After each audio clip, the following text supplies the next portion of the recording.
Hey everyone, I'm William Strife, and welcome to the Heads Up Podcast, Episode 2 for April 7th, 2012. Okay, I won't do that anymore, I was just goofing off. Anyway, first and foremost, Elements of Play, Episode 7, Video versus Game. It's up on Machinima right now. You can check the annotation down in the video or the link in the description. And without further ado, let's get on to the rest of the podcast.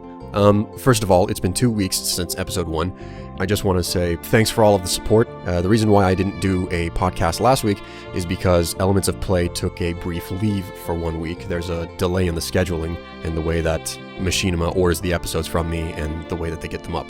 So, this will be a weekly basis so long as the show is going up for me to put a link to and everything. And on the note of the show, it now has its own page. So you can subscribe to just the show if you want to, and you don't want to have anything to do with these podcasts, though I hope you still come around and listen. The link to the show's page is in the description. Feel free to click on over to that, subscribe to it if you want to.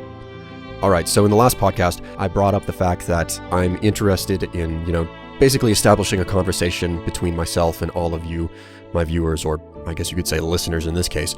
The number one comment that I ended up receiving in the last video was, where are the Skyrim guides? Where are the Skyrim guides? Alright, I covered this in an earlier video, but yes, the Skyrim guides are coming. I don't know when, but since I'm on the subject, I might as well bring up that I finally got around to sitting down and writing out an entire script. I won't say what the subject is, I kind of want to save that for whenever I actually get the video out, but yes, I finished at least one script. I plan to write a second one before I go into production, and I don't know how long it's going to be. I'm still very busy. There are a lot of things for me to get done. I'm already into writing and producing another season of Elements of Play, and there's just so much to do, okay? The guide will come. I just don't know when I'll have time to get into the production of it. But yes, Skyrim guide, I'll get it out. Please stop asking. Actually, that's probably going to inflame a lot of you and get you to ask more. Anyways, moving on to other comments. Before I actually get on to answering some, comments that are word for word, I want to make a statement. If you guys, if I see basically one question posed more than once by several people, I'm more likely to answer it. But I also want to mention that if you see that someone else has asked a question that you want answered as well, it's a whole lot better if you upvote someone else's question, because the more thumbs a question gets, the more likely I am to notice it. And, sifting through a ton of comments, it's very time consuming, and I can kind of forget that several people asked the same question because of, the separate wording and everything. So basically, if someone else has already asked a question that you want answered, go ahead and upvote their comment instead of, basically asking the same question with different words. It would work a whole lot better that way. So, on that note of upvoting comments, let's move on to one of the first comments that came to my attention, and it's from I'm Not Really 18 Years Old. Interesting screen name. Asks, for your next podcast, you should talk about games that have you hyped for the year 2012 or the early year 2013, or just modern or old games that you would recommend to us. Well, Mr. I'm Not Really 18 Years Old, and for all of you that upvoted his comment, as far as old games go, I think I'll hold back on that because I would much prefer to compile a top 10 list or something that I would present in some other episode. If you're interested in that, go ahead, make yourself heard. Games that I know that I want to play this year that I am looking forward to are Borderlands 2, Diablo 3, Assassin's Creed 3, and most of all, BioShock Infinite. As far as those games go, two of them are first-person shooters. I love first-person shooters, just so long as you're not talking about, running around for hours on end in a multiplayer match. I've spent tons of time on Diablo 2 and World of Warcraft, so obviously Diablo 3, great game. I've also, played an incredible amount of Torchlight. That's a good game for you guys to play. Those games are great. I'm actually right now playing through Assassin's Creed Revelations, and I've followed the Assassin's Creed series from the first game. I've loved it to death ever since I first picked up the original title on the day it was released. So, those are the four games that really just leap out in my mind and say, play me now, play me as soon as I come out. And I'm definitely in line for it. I'm ready for each game. So yeah, Borderlands 2, Diablo 3, Assassin's Creed, BioShock Infinite, in that order. That's how interested I am in them. All right, the next question is from Horrid Road War. What got you started to make videos? Okay, if you actually go to my channel and you look all the way back to like the very first videos that I posted, geez, I think the first one was back in late 2007. I've had this YouTube account since 2006, I know that much. But basically I started by, I had this MacBook Pro and I had an HD TV, and I was like, you know what, there are a million really bad videos on YouTube. Why don't I just do that? Do what everybody else does, point a camera at it and just whatever. So I took my laptop, I turned it around, I pointed it at the TV, and I talked about, this is this, I think it was a duplication guide and an example of some girl in Oblivion where they didn't edit the voice properly. It's called a blooper. But anyway, I did those, and despite their terrible quality, some people said, dude, you've got a really nice voice. First time I had ever heard that, I was like, really? Oh, cool. And, that's basically where it started, sort of. But then I posted a video some time ago called Parallel Shuffle. And this is literally the culmination of a lot of things. Back in high school, I was going to Votech, and I was learning about computers. And one of the things that I learned was how to use a video effects program called Adobe After Effects. And, well, right now I might as well bring up the user Slug6199 asks, what do you use to edit, and please tell me how? Well, I can't really tell you how because I'm not a teacher, but I will tell you right now that I primarily use Adobe After Effects to create my videos. Or at least it's the program where everything comes together and you see all the really cool effects and, the maps in the background and whatnot. So what literally happened was I created Parallel Shuffle after learning how to use Adobe After Effects. It didn't really get any feedback. I don't think anybody actually looked at the video until I actually got popular doing my video game guides. So then, I think it was about a month or two later, I was running around on YouTube and someone had a video up pertaining to vampires in Oblivion, which is kind of a convoluted subject because of all the glitches involved with it. And seeing as how I had wasted such an incredible amount of my time up to that point playing Oblivion, someone made a statement in the video, it wasn't correct, and then someone down in the comments was asking, why isn't it working? What is wrong? I don't get it. And I went and I responded to them. I gave them a real basic, oh, well, it's this, there's a glitch. And 2 or 3 days later, this person who I responded to sent me a message on YouTube saying, hey, that was really helpful, but there are more problems. Do you think you could give me a more detailed description of what's going on here? And, I didn't have anything to do, so I was like, sure, fine. I went and I wrote up, I think, a 1 or 2 paragraph message about the intricacies of it, and the guy was like, dude, that's really, really awesome. Thanks a whole lot. And after I got the response back from him, something just kind of clicked for me. I was like, wow, you know what I just realized? I got really high views on some really crappy videos for Oblivion, where I pointed my laptop camera at my TV. And I got a decent number of views, but no comments whatsoever on a video where I poured my heart and soul into making it look really, really good.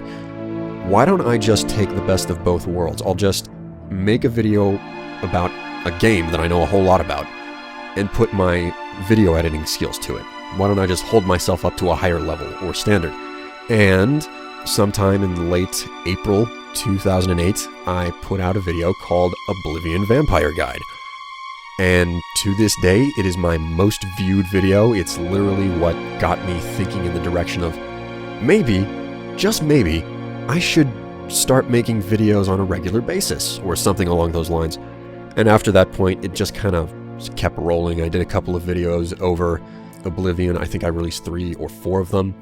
And then it was in late 2008 that Fallout 3 was released. And because Fallout 3 was made by Bethesda Softworks, the same company that makes Oblivion, I was like, oh, heck yeah, I'm on this train. So I picked up the game like a month after it was released. I had a firm enough understanding of how to build a character and everything, and I made the character creation guide, and things just, they absolutely snowballed from there. It's just rolling and rolling, and it's grown ever since. That's really what it comes down to.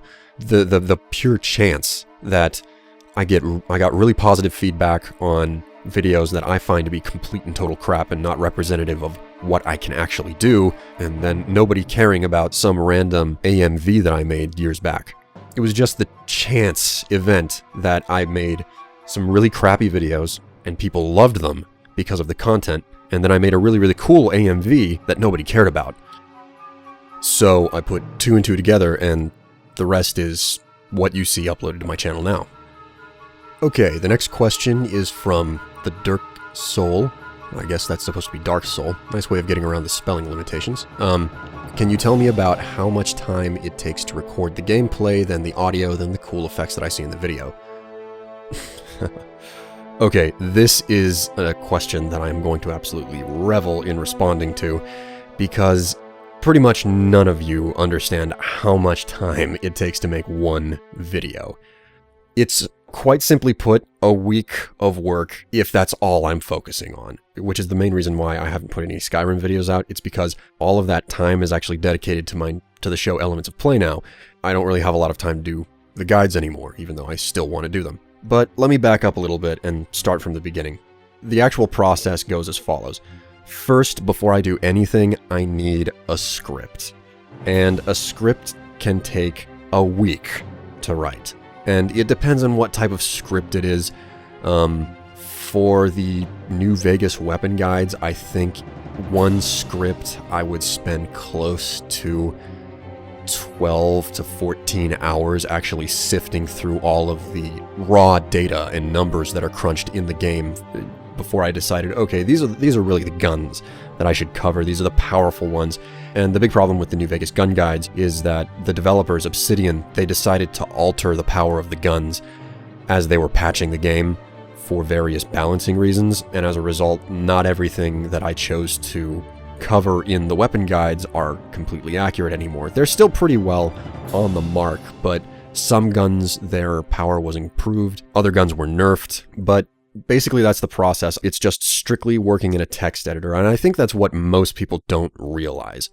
The foundation of my videos is on my writing, and the fact that I'm willing to look into a subject before I ever get close to recording or doing any narration or even thinking about effects. It's you know, the proof is in the pudding, and the pudding itself is the writing.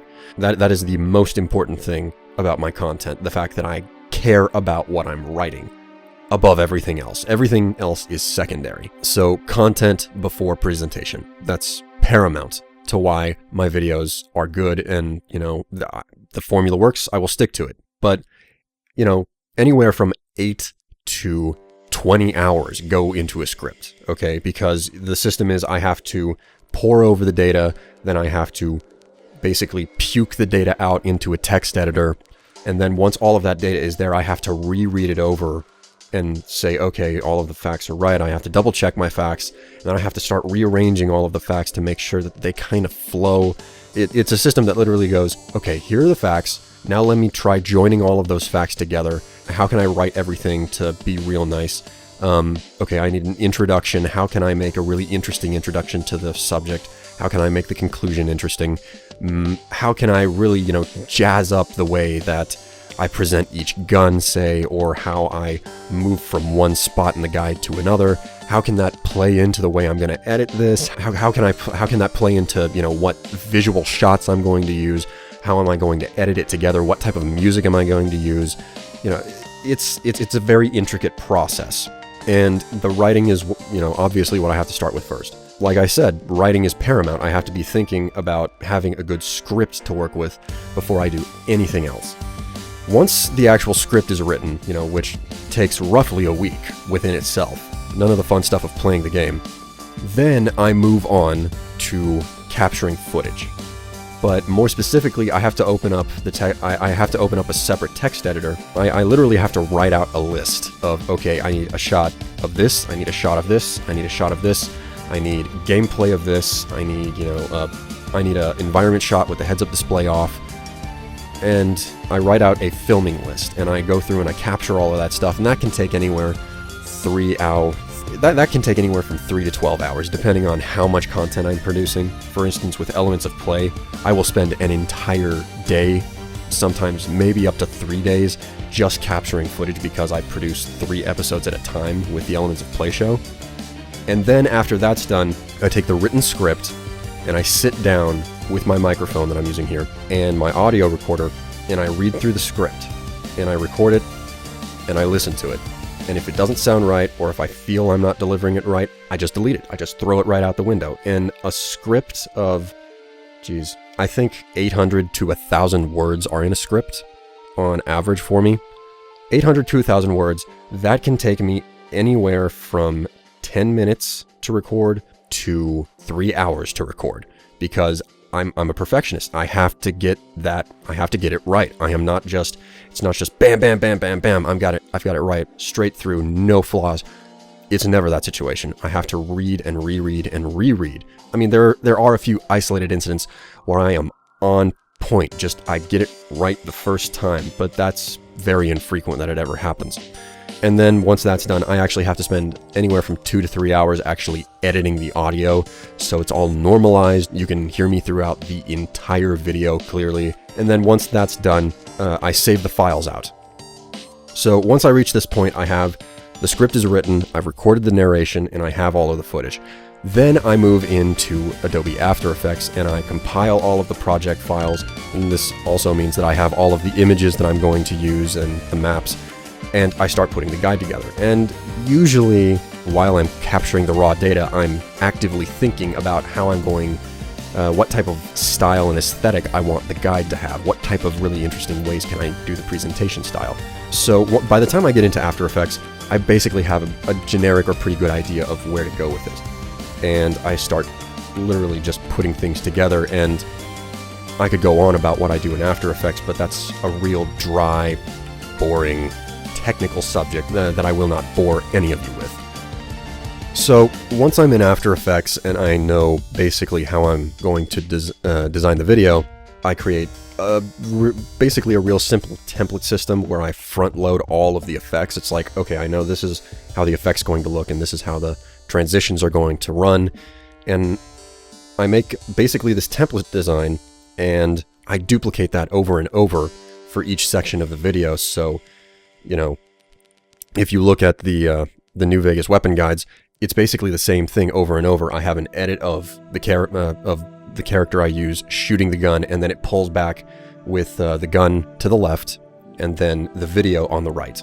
And then after I talk about it for a while, the video and the weapon, they swap places and a map pops up in the background. There is literally one single design that I copied over and over to get that done just perfect and right each and every time. And that's also the reason why the video is a little bit redundant in my opinion. And all of that, all of the effects generation and the editing process, that's actually the shortest part. It tends to take 1 day of work. I mean, how much depends on how intricate and complicated the process is. It can run from maybe 4 hours all the way up to like 8 or 10 hours. And that's not even including, the intros are a completely different subject. The intros are never ever included in my production time because those are a completely separate idea of what I'm doing. The intros are basically where I let myself breathe. I'm like, okay, this is what I need to do. I'm just gonna be as artsy as I can be with it, but with a direction. But that's about the generic system that I use. So in all, you're looking at, you know, something in the ballpark of 20 to 26 solid hours of just working on a video. And that's just representative of how much I care about my work. I think that if it's worth doing well. And that's the system. And I get a lot of comments. I don't know which of you actually think that I'm just one-offing and it's just like boom, boom, boom. Oh, these are really easy to make. No, they're not. Lots of time goes into them. So that's the reason why I produce content on a very slow basis, and the reason why producing a show on a weekly basis has resulted in me just absolutely, basically drying up on this main channel here, even though it's the last thing I want to happen. But that's the answer to your question. It's the process I go through, what I do to make the videos and whatnot. That's all that there is to it. Okay, this next question is from Kinabaluish. I hope I said that right. If I didn't, go ahead and let me know. Kinnabalush asks, how did you get into making such a unique series, Elements of Play, since it clearly stands aside from the generic machinima content? Okay, there's not really a very interesting story behind this. Basically, sometime in 2011, last year, I was doing my normal thing with my guides. So one of the machinima recruiters contacted me because they wanted me to be part of the network, and I was like, oh, okay, why not? If I can get paid for doing something that I love, why not? So that's when I entered into a partner contract. It's literally a situation, and a partner contract is literally where you just keep doing whatever you do on your channel, on your own time, as you please, and you get paid for it. So I entered into the partner contract, and I started getting these newsletters that Machinima sends out to its partners. And in one of the newsletters, they said it was advertising the fact that, you can become a premium director. And I was like, a premium director? I think that I'm worthy of something like that. And in the newsletter, it said who to contact. And I thought to myself, well, why not contact them? I think that I generate content good enough to be qualified as a premium director. So I basically wrote up a short email linking out to 4 videos. One of them was the review that I did over Rage, the video Wasteland Love, and story presentation, and basically stuff like that. I mostly relied on my blog show because it was completely original content. I basically sent the message off, not expecting them to contact me, because I had tried to talk to Machinima before about possibly doing something extra or new or different for them, and I never got a response. And I was like, okay, I'm just one fish in an enormous sea. Much to my surprise, I got a response, but I didn't just get a response of, this is really good stuff. They came back and said, hey, this is great. You want to do a show for us? And I was like, okay. I mean, it was completely out of left field, not hearing from them whenever I try to contact them normally, and then all of a sudden they want me to do a show. Just completely was not expecting it. But that's basically how it came to be. Just a freak chance, just sending in an email saying, hey, you should make me a premium director, and then they respond back with, do a show for us. Which, complete surprise to me, but that's the answer to the question. I think it's a complete fluke, but obviously my work speaks for itself. Okay, user WiseJord1 asks, will your other guides be on Machinima? No. Just flat out, no. If anybody wants my quality video guides, they're gonna have to come to my channel. I will not sell that content out. Guides are where I got my start. Guides are gonna stay on my channel. There is not a chance in this world that I will export that content and send it somewhere else. It started on my channel, it stays on my channel. New ideas can go elsewhere, but my legacy, it stays right here on this channel, link the first. Well, there are more questions that I could answer, but I feel that this podcast has already gone on long enough, and I don't really want to stretch it any further than I have to. If I didn't answer your question, sorry, but hey, go ahead and ask it again. There's always a chance that I'll answer it next time. And for the rest of you, be certain to pose plenty of other queries that you want me to answer or give my 2 cents on. Well, anyway, this is William Strife, and I'll see you next week whenever I post podcast number 3. Later.